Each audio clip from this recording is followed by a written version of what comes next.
Alright everybody, LocoCat back here for another video. This time we're going to be doing a quick guide on the minigame called King of the Gold Monocle. King of the Gold Monocle is a minigame on the playmindcrack server. That's playmindcrack.com. There's 60 wizards, well up to 60 wizards, in a destructible arena with many different items and that cast different spells. Now to get into this, we're going to start with a quick overview of the gameplay and the arena, and then we're going to get into an in-depth explanation of all of the weapons, what they do, their attacks, and everything that you can use them for. Alright, so here is the arena. The first thing you're going to do is familiarize yourself with the pressure plates. Just hit shift and you'll launch off of them. You're going to be using these quite a lot during the game, so it's best to familiarize yourself a lot with them. As I said before, just press shift and you're off.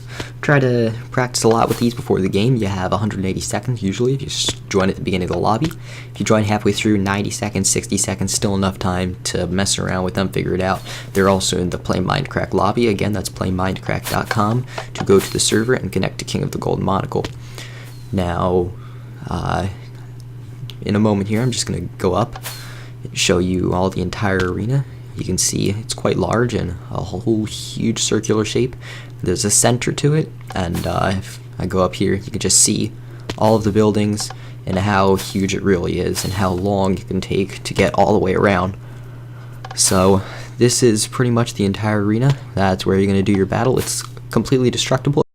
Alright, so the very first weapon or healing item is called the Arcane Bandage. Now this has a primary and a secondary attack, as all the weapons do. The primary attack, when you left click, it heals you for 1.25 damage every second for 8 seconds. Now, if you move or take damage, the spell is interrupted. So let's take a look at some footage here of that. So you can see I run into the corner away from many people, and I just start healing up by using that left click attack. You only have to click it once, you do not have to hold it down. Now, here's another display of using the bandage. You can see it just heals me up after I find a place away from people. Now the secondary attack is, I don't have a very good way of displaying it, but as you can see here, I right click on my bandage and you hear that sound. That means that I am now invincible for 5 seconds and I cannot take damage. Alright, so the second weapon that we're going to go over is the Bent Spoon. It's a psychic weapon. We're going to go over the secondary attack first, which when you right click with it, it teleports you randomly to any player in the arena, and it teleports them to your original spot. So it basically switches any 2 players. Now the primary attack, it is a psychic weapon, so when you left click, you just have to left click once and it automatically casts it for 8 seconds. You hold the person, and oh my bad, 5 seconds. You hold the person and you can move them anywhere with your mouse. So as you can see there, I just lifted them up, threw them up to the sky.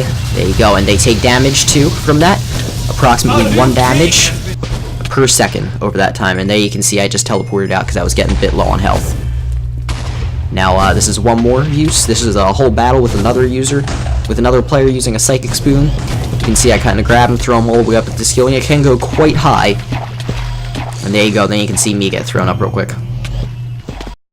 Alright, and the next weapon is called the Corrupted Flame. Now, the primary attack can do up to 10 damage, and it throws a meteor that travels in a straight line for forever, just like a gas ball. And the secondary attack teleports you to directly behind your target. So it could be great if you need to get out of the situation, or if you just need to get a different angle on the fight. For instance, if he's using a ranged weapon at you and you can't quite hit him. So roll the footage. So here's just the primary attack, throwing meteors. They do break blocks, and they do up to 10 damage. Up to 10 damage. And there you can see the teleport. Alright, so this item is the Crystal Flask. Now it can hold 6 charges, and it is healing items. When you left click, it heals you for 4 hearts. Now the secondary attack actually isn't an attack or even a healing, a heal. When you're standing in water, and it only works when you're standing in water, it refills the flask back up to 6 charges. So you can see here, heals quite a bit. And here as well, I'm spamming it quite a lot, because I'm low on health. But I end up dying anyways there. And one more time here, you can also see how I refill it. Alright, and next up is the Dragon Fist. It fires 3 fireballs over 2 seconds that do 2 damage in total, so it is an incredibly fast attack, and it also sets the target on fire. When you right click and you can hold down on this, you speed up and you get an incredibly fast speed boost, as you can see here. Although don't jump while you're while you have this speed boost because it will slow you down substantially. You can also see, as I run outside here, the flame attack, after, of course, the Mad Alchemist attack.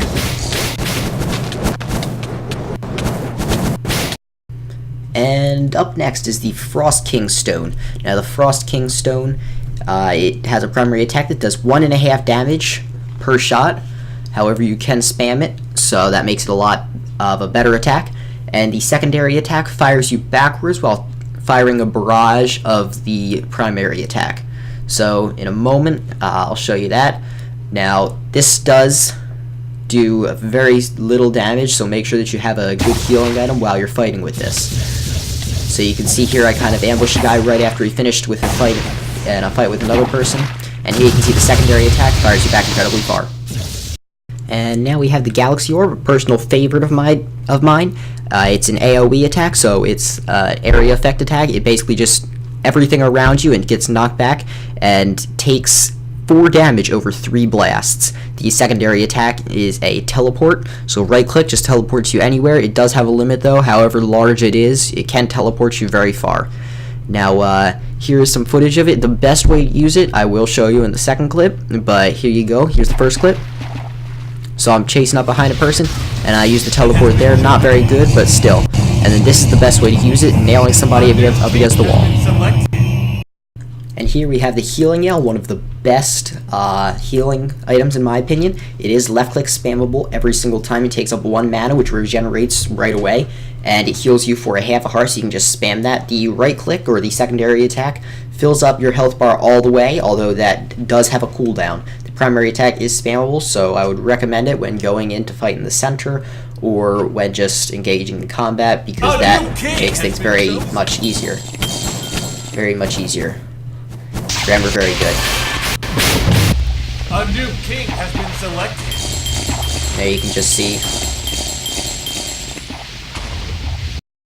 And here we have the Hydro Gem, which does 2 damage per shot. It can be fired extremely quickly though.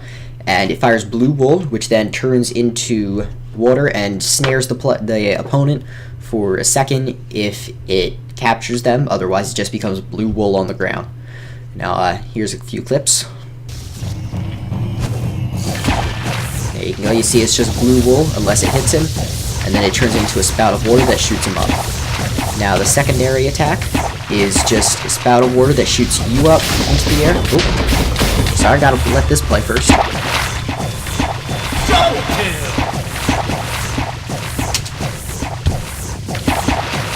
A new king has been selected. Triple kill! And the secondary attack, which just shoots you straight up into the air on a spout of water. Pretty high up, and you don't take any fall damage on the way down.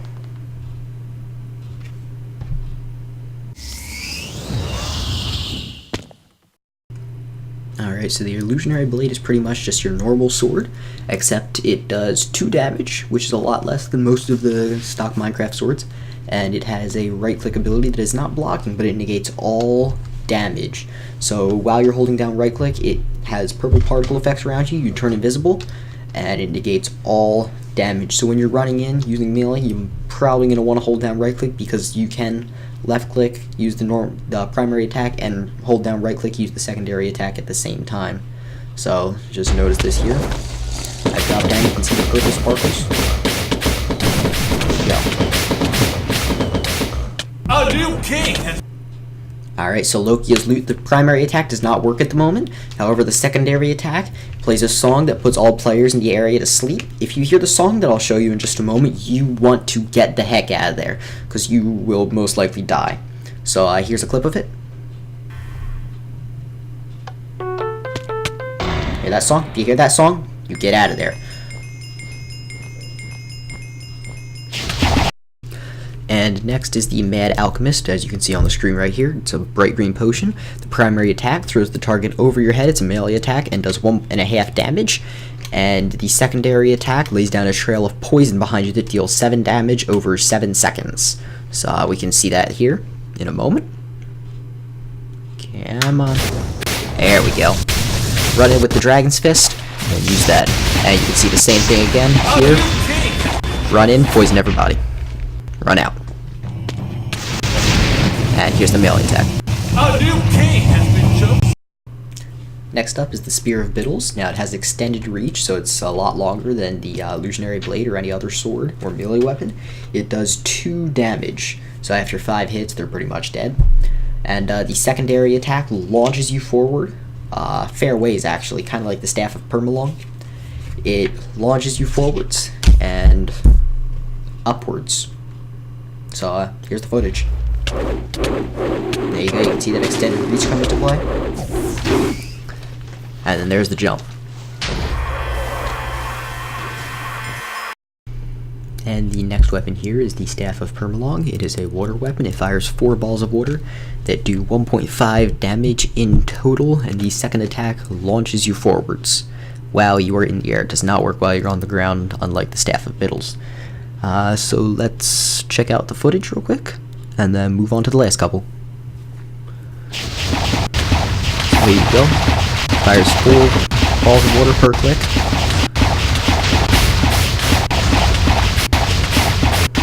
There you go, quick death there. And the second clip. I believe I get a quadra kill on this one.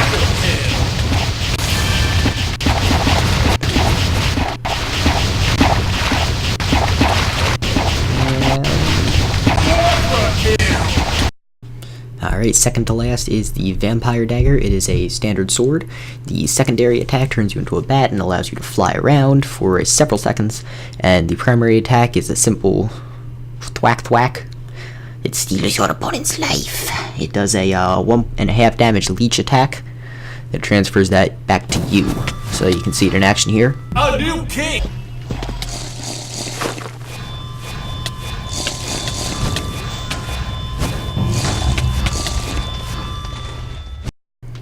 And last but not least, my favorite out of them all, it is the Void Star, a one-hit KO weapon when used right and when hit dead on. The secondary attack puts down what is known as a Fire Tornado, or Fire Whirlwind, Fire Vortex, whatever you want to call it, that sets all the players nearby on fire. So you can see that here.